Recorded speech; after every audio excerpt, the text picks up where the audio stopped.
Narito ang malalaki at makabuluhang balita ngayong araw. Hataw Balita ngayon. Binigyang diin ni Philippine Ambassador to the United States Jose Manuel Romualdez ang seryosong pagtingin ng Pilipinas sa pagkakaroon ng trilateral trade agreement sa Japan at United States. Ayon sa opisyal, ikinokonsidera ng bansa ang pagtulak dito kasunod ng pagdating ni Pangulong Ferdinand Marcos Jr. na nasa Washington DC sa Amerika ngayon para dumalo sa kauna-unahang trilateral meeting kasama ang dalawang nabanggit na bansa. Kabilang sa mga inaasahang pinag-usapan sa pagpupulong ang ukol sa pang-ekonomiya at maging ang issue sa South China Sea. Well, our Trade Department, headed by Secretary Pascual, has been really looking into having a free trade agreement not only with the United States but perhaps even with Japan now. So we're looking at that seriously, and we have been working together with our trade attaché here in pushing for specific free trade agreements. I think the United States is more inclined to go into specific sectors for free trade agreement. Hataw Balita ngayon. Sinangayunan ng ilang senador ang utos ni Pangulong Ferdinand Marcos Jr. na ipagbawal sa government officials ang paggamit ng wangwangs o ang tinatawag nating sirena at blinkers. Sangayon si kautusan si Senator J.V. Ejercito dahil tila nakagawian na umano ng mga opisyal ng gobyerno na gumamit ng mga sirena, blinkers at patrol escorts. Para naman kay Senator Grace Poe, pantay-pantay dapat lahat sa kalsada dahil ang biyahe ng mga opisyal ng gobyerno kasing importante rin ng biyahe ng ordinaryong Pilipino. Naniniwala naman si Senate Majority Leader Joel Villanueva na dapat maging ehemplo ang mga opisyal ng gobyerno pagdating sa traffic. Huwag na po tayong dumagdag pa sa kalbaryo ng ating mga kababayan na araw-araw tinitiis ang traffic sa iba't ibang parte ng lugar ng bansa, lalo na dito sa metro area. Hataw Balita ngayon. Binalalaan ng Philippine National Police o PNP ang illegal vendors ng siren at wangwang na huhulihin nila ang mga ito at sasawatain. Kasunod ito ng inilabas na administrative order ni Pangulong Ferdinand Marcos Jr. na nagbabawal sa mga opisyal ng gobyerno na gumamit ng wangwang o sirena, gayon din ng blinkers at iba pang kahalintulad na signaling o flashing devices. Bukod pa ito sa sinumang mahuhuling gumagamit ng siren at wangwang na maharap din sa karampatang parusa. Ayon kay Philippine National Police Public Information Office Chief Picol Jean Fajardo, mas maghihigpit na ang Philippine National Police sa pagpapatupad ng kautusan ng Pangulo. Wala po tayong sisinuhin sa pag-i-implement po at pag-i-enforce po ng PD 96 regardless kung ano po yung estado po nila sa buhay. Ay i-document nyo po yan, ipadala nyo po sa amin yan at ikaw man po ay naka-SUV na magagang SUV o ikaw ay nakasakay sa isang ordinaryong motor at isang ordinaryong ay kotse po ay lahat po tayo ay dapat ay sumunod po sa batas. Hindi lamang po tayo magbabantay sa mga kalsada at sa mga major thoroughfares. Yung ating pong visitorial power po ay gagamitin na rin po tayo. Katuwang po natin yan, yung ibang ahensya ng gobyerno para bisitahin po yung mga motor shops na nagbebenta po ng mga ganitong klaseng mga blinkers and sirens and other similar gadgets po.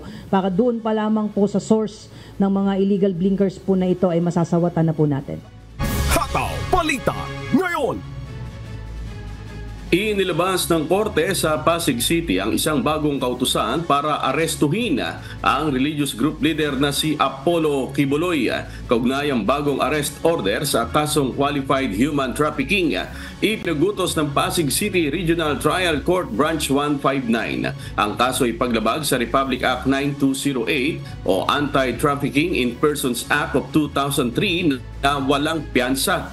Hindi pinagbigyan sa desisyon ni Judge Reynelda Estacio Montesa na inilabas kahapon April 11 ang morsyon ng kampo ni Kibuloy na inihain noong March 21 na ipagpaliban o suspindihin ang proceeding sa kaso at huwag munang maglabas ng warrant of arrest. Ayon naman sa kampo ni Kibuloy, inaasahan na nilang hindi pagbibigyan ng kanilang morsyon. We actually expected that in the light of the political developments happening right now. And I think my co-counsel will file a motion for reconsideration. And if denied, we'll raise the matter on certiorari. Hataw Balita ngayon.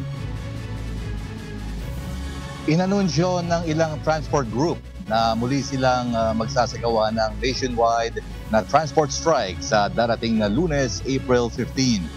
Ayon sa mga transport group na Manibela at Piston, 2 araw silang magsasagawa ng tigil pasada habang ang natitirang araw ng Abril ay gugugulin sa pagsasagawa ng mga programa at kilos protesta upang tutulan ang Public Utility Vehicle Modernization Program or PUVMP.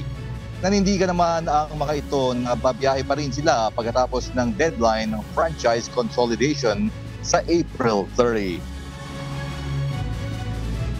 Tatakbo kami dahil ang sabi ng Kongreso, Kongreso lang ang pwedeng magtanggal sa aming mga prangkisa. Tatakbo at tatakbo kami. Kung huhulihin nyo kami, kami na mismo ang lalapit sa inyo sa opisina ng LTO at LTFRB. Ibabalagbag namin dyan yung aming mga jeepney. Hindi ho kami natatakot na kayo ay manghuli sa amin.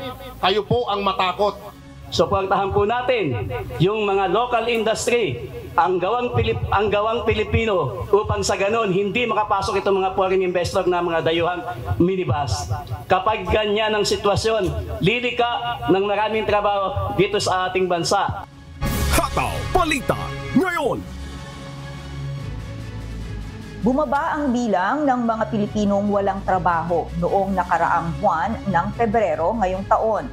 Batay sa Labor Force Survey ng Philippine Statistics Authority o PSA, mula sa 2.15 million noong January, naitala na lang sa 1.8 million edad 15 pataas ang mga kababayang unemployed. Ang February 2024 unemployment rate ang pangalawang pinakamababang naitala mula September 2023. Samantala, tumaas naman sa 96.5% ang employment rate o katumbas ng 48.95 milyon na mga kababayang may hanap buhay. Mahigit 3 milyong mas mataas ito kaysa buwan ng Enero. Nananatiling ang wage and salary workers ang may pinakamalaking share ng employed persons na may 62.9% ng total employed noong February 2024. Ang wage salary earners pa rin ang nananatiling ay pinakamalaking bahagi ng employed. Hataw Balita ngayon. Umaasa ang Commission on Elections o COMELEC na maaabot nito ang magandang voter turnout para sa overseas voting sa darating na 2025 midterm elections. Ayon kay COMELEC spokesperson Director John Rex Laudianco, target nilang mahit ang 70 hanggang 80% ang voter turnout target. Positibo ang ahensya na maaabot ito dahil sa kauna-unahang gagawin na internet o online voting kung saan gamit lamang ang gadgets ay maaari nang bumoto. Noong 2022 national and local elections, nasa 38% lang ang voter turnout ng overseas voting o 600,000 ang bumoto sa 1.6 million na rehistradong botante.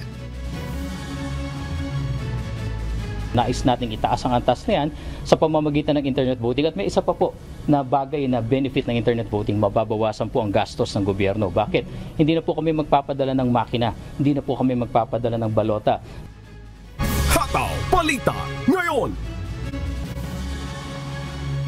Ayan, good morning James at Nina. Isa nga sa mga headline natin, itong pagbabawal sa mga government officials na gumamit ng mga blinker o wangwang. Naalala ko, in-intensify itong pagbabawal nito nung panahon pa ng dating Pangulong Noynoy Aquino, yung walang wangwang. Ayan, kung natatandaan nyo. Kaya kahit sila noon, hindi sila nagwawangwang. Yung convoy nila nung time na yun, James at Nina. Amigo, buti naman at nagkakaroon ng panibagong pag-uusap tungkol sa paghinto niyang wangwang dahil tinitake advantage ng mga ibang government officials na napakalakas ang hangin din nung katulad ng mga nakakakita natin sa mga daan. Pero kasi may ang disadvantage din kasi nito, Kuya Sherwin at Ate Nina, ay yung mga ibang mga privately owned na cars, mga private na mga citizens, in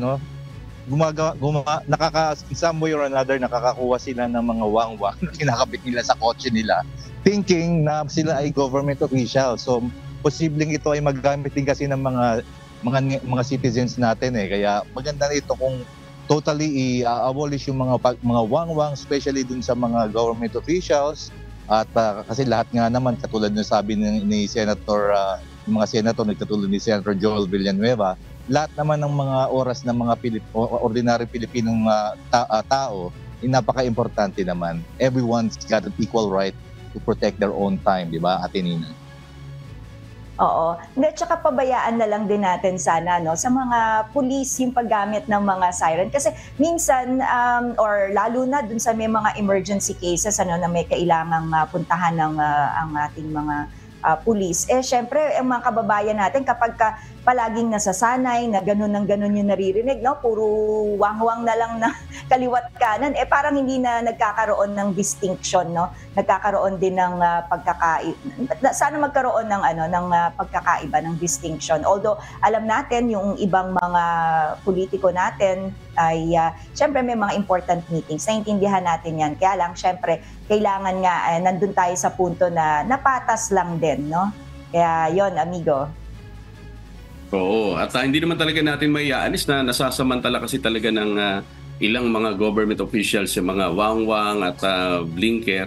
Kaya kahit noon pa, nung panahon ng dating Pangulong Aquino, ay niregulate yan at ipinagbawal. At ibinigay naman nila kung sino yung mga dapat lang gumamit yan, especially nga yung mga ambulance na talagang nasa emergency. Pero yung ating mga kababayan dito, madiskarte naman talaga pagka halimbawang emergency, lalo na yung mga tricycle nakikita natin, tsaka even yung mga private vehicles, bumubusina na lang sila ng bumubisina at nag-hazard na lang sila. At naintindihan natin bilang mga motorista rin na yun talaga ay emergency at kailangang pagbigyan.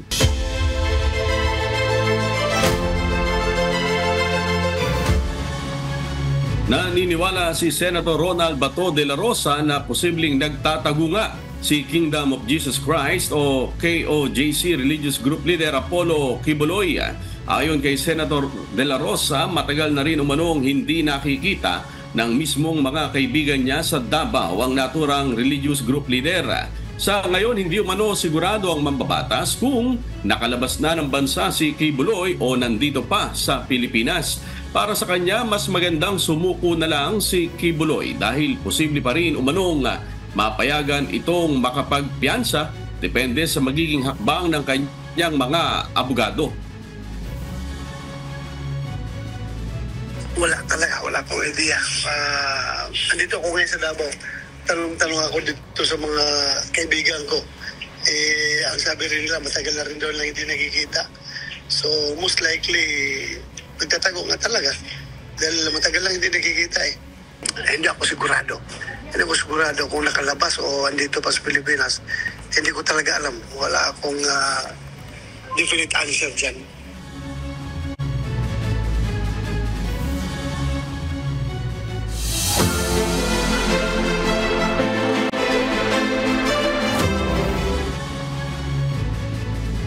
Binatikos ni dating Pangulong Rodrigo Duterte ang desisyon ng Malacanang na suspindihin ng 60 araw si Davao del Norte Governor Edwin Zubahib. Ayon kay Duterte, ito ay paglabag sa due process at demokrasya dahil basta na lamang umano isinugbi ang suspensyon sa kanya. Hindi rin ito nagkaroon ng pagkakataon na depensahan ng kanyang sarili. Basta na lang pinaalam sa kanya na umalis ka, it violates the due process of law. Tanggalin mo ang tao walang rason. And you must remember that the governor of North Davao has been elected by the people. Hindi yan trabahante na in-appoint mo tapos tanggalin mo. Kahapon, April 11, pinatawan ng 60 days na suspension ng Office of the President si Davao del Norte Governor Edwin Jubahid dahil sa nakabinbing administrative complaints laban sa kanya. Ang order ay inilabas noong April 8 at pinirmahan ni President by Executive Secretary Lucas Bersamin. Hataw Balita ngayon. Isang piloto at co-pilot nito ang nasawi matapos bumagsak ang sinasakyan nilang trainer helicopter ng Philippine Navy sa Cavite City kahapon. Bunsod nito, nagsasagawa na ngayon ng investigasyon ang ahensya upang matukoy ang dahilan ng pagbagsak nito. Si Benedict Samson, humahataw. Hataw Balita ngayon. Bandang alas 6 ng umaga nitong Huwebes, April 11, na bumagsak ang isang trainer helicopter ng Philippine Navy na Robinson R-22 aircraft na may tail number na NHT-421. Ayon sa Philippine Navy, umalis ito sa Sangli Airport upang magsagawa ng training flight. Ngunit kalaunan ay kinailangan itong mag-emergency landing sa likod ng Cavite City Public Market. Ngunit hindi na nila kinaya ng helicopter hanggang sa bumagsak na ito. Kwento ni Jun Opiasa, isa sa mga nakasaksi, nagpagewang-gewang umano sa ere ang chopper bago ito bumagsak at sumubsob sa puno. Noong umaga po, nagwigil na yung helicopter dyan. Pagka nasagasaan po yung mga ipil kaya bali-bali po yan. Pagka lampas ng ipil, sumubsob na doon sa talisay. Sa punong talisay, bigla na umusok yun. Tapos na siguro mga 10 minutes, nagumami na yung tao. Ay dumating ambulansya at saka yung bombero. Sa lakas ng pagbagsak nito, nagkayupipi ang naturang chopper kung saan naipit ang piloto na kinilalang si Lieutenant John Kyle Bores at ang co-pilot na si Ensign Isa Leon Natakad. Wala na po, yung automatic ng pagkabagsak ng helicopter talagang yupi na, iwalay na pati mga hélice. Pero yung babae, kumaway pa, parang humingi po na sa klolo na tulong-tulong. Yung pilot, automatic patay dead on the spot na Pero yung babae nung ginamitan nga nila ng tatawag na yung pamputol, bolt cutter. Nasa likuran ng yung babae, sa front yung pilot. Tapos yung biyaba yung babae, humahagok na nga, sumusuka na ng dugo. Nagawa pang maisugod sa ospital ang dalawa ngunit idineklara ring dead on arrival. Dahil sa pangyayari, nagsasagawa ngayon ng investigasyon ang Philippine Navy upang matukoy ang dahilan ng pagbagsak nito. Nagsisimula pa lang po siya ng investigasyon natin and this will be a very thorough investigation. And this will cover all aspects, material, personnel, maintenance, and everything related to the airworthiness of a particular aircraft, sir. Tiniyak din ng mga otoridad na mamadaliin nila ang investigasyon upang maiwasang maulit ang nangyaring trahedya. Ayon pa sa Philippine Navy, biyasa at mayroong sapat na kakayanan sa pagpapalipad ng helicopter ang dalawang piloto. Regardless kung mahangin o hindi, we have very experienced pilots on board na nagpapalipad ng R-22 na yon na nag-crash. We know that kahit malakas ang hangin ay kayang-kaya nilang paliparin ang ating mga helicopters. Labis namang ikinalungkot ng Philippine Navy ang nangyaring aksidente at nagpaabot na rin sila ng pakikiramay at tulong sa mga naulilang pamilya ng dalawang piloto. Kaugnay nito ay grounded muna ang operasyon ng kahalintulad na aircraft habang isinasagawa ang investigasyon. Dumadaan din nila sa regular na inspeksyon at maintenance sa mga aircraft ng Philippine Navy upang matiyak ang airworthiness ng mga ito. Matatandaan na taong 2007 nang mabili ito ng Philippine Navy upang magamit sa pagsasanay ng mga piloto, lalo na sa mga gustong sumailalim sa specialized training sa paghawak ng helicopter. Branyo ito nang mabili at kaisa-isang R-22 helicopter ng Navy. Benedict Samson, humahataw sa balita ngayon. Hataw Balita ngayon. Nagsampa na ng criminal case ang Department of Environment and Natural Resources o DNR, SOC Sergeant laban sa mga vlogger na nasa likod ng account na Farm Boy kung saan ini-upload ang nag-viral na tarsier video sa Polomolok, South Cotabato. Naharap sa kasong paglabag sa Republic Act No. 9147 o Wildlife Act of 2001 ang mga vlogger na sina Ryan Pareño at Sammy Estrebilla dahil sa kanilang video kung saan makikita ang hindi wastong pagtrato sa mga tarsiera. Ayon sa kagawaran, ang pagsisampa ng kaso sa dalawa ay upang hindi na tularan ng iba ang ginawang pang-aabuso sa mga tarsiera. Hinikayat naman ng DNR ang publiko na protektahan at pangalagaan ang wildlife species na ito lalo't nanganganib na silang maubos.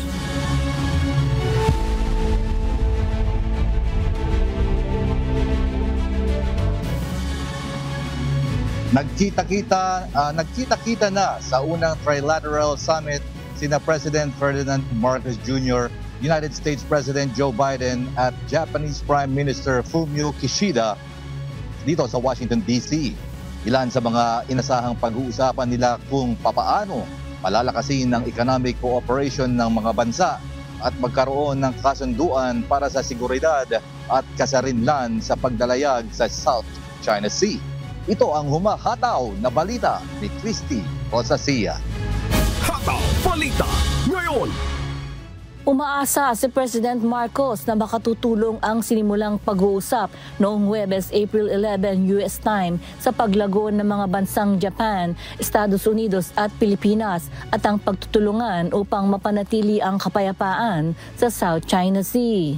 Inaasahan din na matalakay dito ang mga detalye ng kooperasyon para sa South China Sea sa gitna ng tumitinding girian sa dagat sa pagitan ng China at Pilipinas. Umaasa din si President Marcos na mapag-uusapan ang mga paraan upang mapalawig pa ang kooperasyon ng mga bansa sa usaping infrastruktura, semiconductors, cybersecurity, critical minerals, renewable energy, defense at maritime cooperation.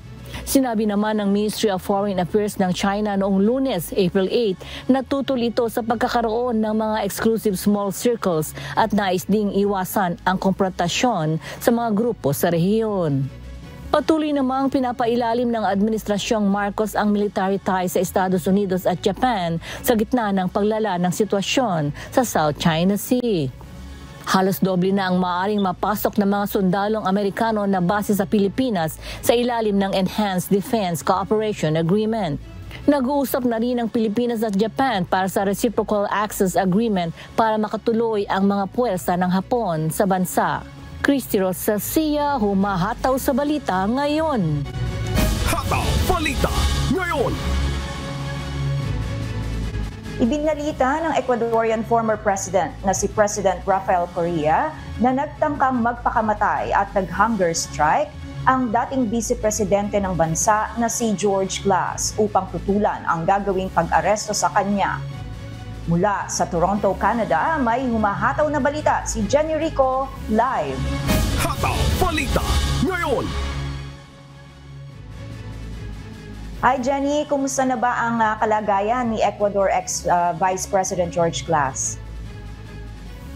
Nina, nakalabas na ng ospital ang dating vice-presidente ng Ecuador na si George Glass noong Martes, April 9. Dinala sa ospital ang dating vice-presidente noong Lunes, April 7 dahil sa umunoy medical emergency na kalaunan ay sinabing isang suicide attempt ayon kay former President Rafael Correa. Kinumpirma naman ni Sonia Vera, abogado ni ex-Vice President Glass, na kasalukuyan nag-hunger strike si Glass upang tutulan ang pag-aresto sa kanya. 2 beses nang nahatulan ng corruption si ex-VP Glass at may bago na naman itong kinakaharap na kaso. Inaresto si Glass noong Biyernes sa Mexican Embassy sa Quito kung saan siya naninirahan mula Disyembre. Inakusahan naman ni Glass ang mga pulis na umaresto sa kanya ng pang-aabuso dahil sa paraan ng pag-aresto sa kanya. Hindi naman nagbigay ng pahayag ang Ecuador Police hinggil sa akusasyon na ito. Balik sa iyo, Nina. Jenny, ano ba ang update sa kaso ni ex-Vice President Glass? Nina, noong linggo ay nag-file na ng appeal of habeas corpus ang mga abogado ni Glass at nakatakda ang hearing ngayong hapon. Abangan natin, Nina, kung ano yung magiging resulta ng hearing na ito at patuloy tayo mag-aantabay ng updates hinggil nga sa kaso na ito ni ex-Vice President Glass. Nina. Salamat, Jenny Rico, mula sa Toronto, Canada, na isa sa may high concentration of Ecuadorian ethnicity sa Canada. Hataw Balita ngayon!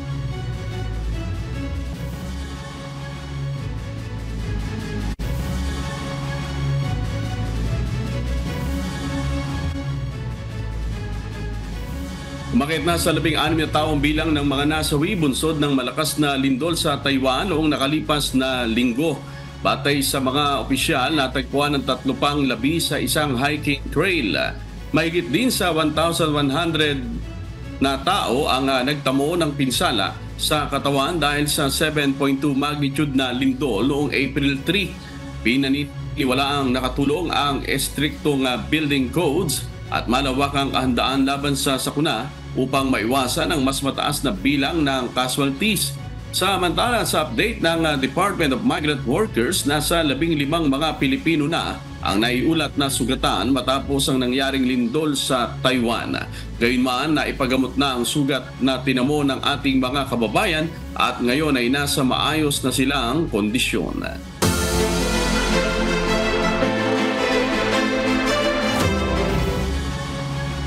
Itinanggi ni former President Rodrigo Duterte na umano'y gentleman's agreement nito sa China sa ilalim ng kanyang termino.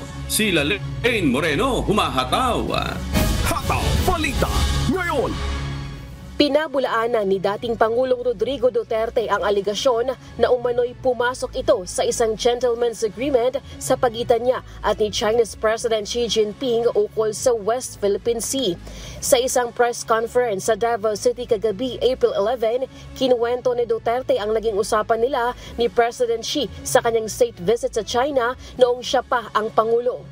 Sinabi umano ni Duterte sa Chinese President na balak ng Pilipinas na kumuha ng langis sa West Philippine Sea pero hindi pumayag si President Xi. Mr. President, we would insist that that China Sea, or not the whole of it, but there is a part of the China Sea that belongs to the Philippines. And since I would want to get savings instead of importing it from the exporting country, ako na I will dig my oil there. I just want to let you know. Ito ang sagot ni Xi Jinping. I am afraid you cannot do that. Sabi ko, why, Mr. President? Diniritso ko na siya. I will get it from that portion of the Red China Sea that belongs to the Philippines. Sabi niya, please do not do it with the life of me. We are friends and I do not want to destroy that friendship. So what is in your mind, Mr. President? Sabi niya, because it would be in trouble. Ayon pa kay Duterte, kung pagpipilitan niya ay maaaring maglunsad ng gyera ang China at maaaring matunaw ang Pilipinas. Ang pagkaintindig ko pag sabi niya, there will be trouble if we insist on our own way there, China will go to war. Wala na umanong kasunod na meeting na nangyari pagkatapos noon. Wala rin umano siyang tinatago na anumang gentleman's agreement sa pagitan ng China at Pilipinas dahil kasama niyang pumunta noon sa China si dating National Defense Secretary Delfin Lorenzana, National Security Advisor Eduardo Año, former Armed Forces of the Philippines o AFP Chief Hermogenes Esperon Jr. at ilan pang cabinet members. The only thing I remember was that status quo. That's the word, na walang galawan. No movement, no armed patrols there, as is where is. para walang magkagulo. I assure you that if it was a gentleman's agreement, it would always have been an agreement that would keep the peace in the South China Sea. Samantala, hinamon din ito si Pangulong Ferdinand Marcos Jr. na subukang magtayo ng gusali o anumang istruktura sa West Philippine Sea. Sabi ko kay Marcos, stop complaining and expounding on it. Do it and repair. Yan ang sasabi ko sa kanila. I challenge them, na sila man na sa gobyerno ngayon, di i-repair nila at gumawa sila doon ng mga bahay-bahay kung saan. If they are really ready for that. Gawain na nila ngayon gusto nilang gawin. I-patrol na nila yung Philippine Navy, the gray ships, and let us see what happened. Mr. President, I am challenging you to go to Alonan with the other ships and repair it. Di subukan nila. Kami takot. Ayaw namin ng gera. Go ahead. Bring in Japan and the rest of the ASEAN countries and let us see what happens. Tiniyak naman ni dating Pangulong Duterte na pag-aaralan din umano nito ang lahat ng mga agreement na pinasok ng pamahalaan noong panahon niya. Lelaine Moreno, humahataw sa Balita Ngayon. Hataw Balita Ngayon. Inaasahan na madaragdagan ang supply ng tubig sa probinsya ng Camarines Norte dahil sa panibagong water treatment facility na itatayo sa probinsya. Tugon ito sa matagal ng problema sa supply ng tubig sa lalawigan. Si Brian Baldarahe, humahataw! Hataw Balita Ngayon. Upang bigyang solusyon ang matagal ng problema sa supply ng tubig sa lalawigan ng Camarines Norte, isang panibagong water treatment facility ang itatayo sa probinsya. May kapasidad itong makapag-supply ng 5,000 cubic meters kada araw. Malakas din ang treatment capacity nito na kayang linisin ng tubig kahit pa sa panahon ng tag-ulan. Nakadisenyo rin ang pasilidad na makapag-imbak ng 10,000 cubic meters, kaya naman masisiguro na magiging tuloy-tuloy ang supply nito. It will address substantially the problem. No? Halimbawa, yung problema ng prime water, pag mayroong continuing rain for one day, hinto sila, di ba? Kasi yung sa system nila, hindi na kaya yung masyadong turbid na water. So sa atin, nandiyan tayo, yung nasabi ko na up to 3,000 NTU, walang hinto yon. So wala pag tag-ulan, wala nang problema sa water. Inaasahan na aabot sa 5,000 na bagong consumers ang posibleng makikinabang sa oras na maitayo ang nasabing pasilidad. Ang pagtatayo ng naturang water treatment facility ay kabilang sa kasunduang pinirmahan sa pagitan ng mga water concessionaires sa probinsya. Noong Miyerkules, April 10, isang Memorandum of Agreement ang pinirmahan sa pagitan ng Prime Water Corporation, Camarines Norte Water District at Hanabana Corporation na sinaksihan naman ng mga opisyal ng Camarines Norte Local Government Unit.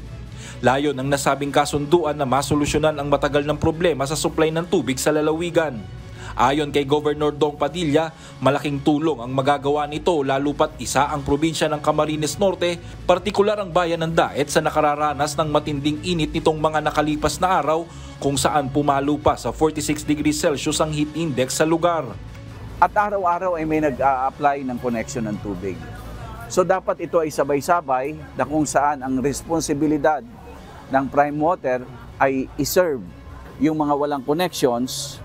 At dito naman sa Hanabana ay maghanap naman ng supply ng tubig para i-supply sa Prime Water para naman ibigay sa mga consumers natin. So this is going to be a very ideal scenario na nakikita ko it will even be replicated in other provinces. Kaugnay nito, tiniyak din ng opisyal na walang idaragdag sa monthly bill ng mga consumer sa oras na matapos ang naturang proyekto. Samantala, inaasahan naman na matatapos ang konstruksyon nito sa loob ng 6 na buwan.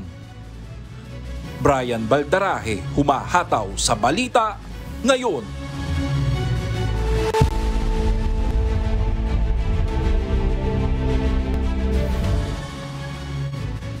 Malalakas na bagyo ang bumagsak sa buong South United States na nagresulta ng matinding pagbaha at tornadoes. Mula sa Texas, USA, may humahataw na balita si Abby Valdez live. Hataw Balita ngayon. Abby, kumusta ba ang lagay ng panahon o sitwasyon sa South USA?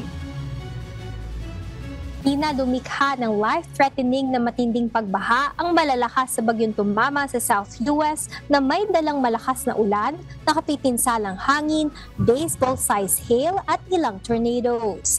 Nag-issue ng flash flood emergency sa Kirbyville, Texas ang mga otoridad matapos tumaas ng 10 talampakan sa loob ng 6 na oras magdamag ang Pin Oak Creek na nagsara ng lahat ng major roads papasok sa lungsod. May isang tornado ang namatay bandang gabi nitong Martes, April 9 sa Raymond, Mississippi, habang isa pang tornado ang gumulong sa mga bahagi ng Port Arthur, Texas noong Miyerkules, April 10 na puminsala naman sa ilang tahanan at isang simbahan, nagbagsak ng mga sanga at street signs. Bumagsak ang baseball-sized hail sa mga bahagi ng Texas noong Martes habang mahigit 200,000 na bahay at negosyo sa Louisiana, Texas at Mississippi ang nawala ng supply ng kuryente na maaari pang madagdagan sa pagpatuloy ng bagyo. Nakataas ang level 4 or 5 severe weather threat mula eastern Louisiana hanggang western Alabama. Samantala napasa ilalim naman sa level 3 of 5 severe threat ang Louisiana hanggang sa Florida Panhandle at ang level 2 of 5 severe weather threat na umaabot mula Louisiana hanggang southwestern Georgia. Balik sa iyo, Nina. Abby, gaano ba karaming tao ang naapektuhan nitong mga bagyo na ito? Nina, mahigit sa 30 milyong katao across Southeast US ang apektado ng severe storm na ito at sa Texas naman hanggang Georgia ay mahigit 13 milyong katao ang apektado ng mga flood alerts. Nina? Uy, ingat-ingat sa ating mga kababayan doon. Salamat, Abby Valdez mula sa Texas, USA, kung saan mahigit sa 2.4 milyong residente ay nakatira sa mga lugar na may 1% na posibilidad ng pagbaha bawat taon. Hataw Balita ngayon. Mahigit sa 110,000 mga residente sa Russia at Kazakhstan ang persahang pinalikas dahil sa mabilis na pagkatunaw ng nyebe na nagpaapaw sa Ural River, pangatlo sa pinakamahabang ilog sa Europe. Bunsod dito, nagbaha ang maraming lungsod at bayan na malapit sa ilog. Mahigit na sa 5 araw na apektado ang dalawang bansa sa pagtaas ng tubig at nagdeklara na ng state of emergency. Nagbabala rin ang Kremlin na lalala pang sitwasyon sa ilang bahagi ng Ural at Siberian regions.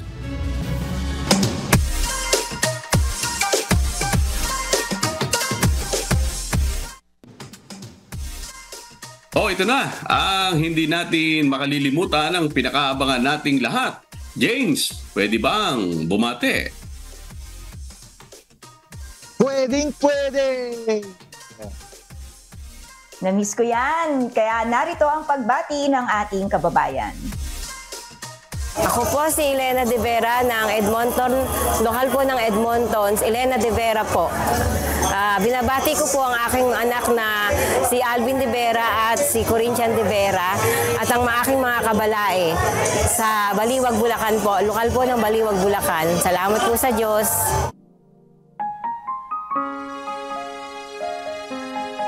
At sa aming ibabahaging mga salita ng Diyos na ating sandigan, mula sa Roma Kapitulo 14, talatang 7 hanggang 8.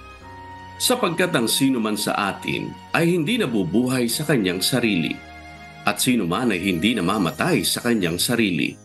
Sapagkat kung nangabubuhay tayo, sa Panginoon tayo nangabubuhay, o kung nangamamatay tayo, sa Panginoon tayo'y nangamamatay. Kaya't sa mabuhay tayo o sa mamatay man, tayo'y sa Panginoon.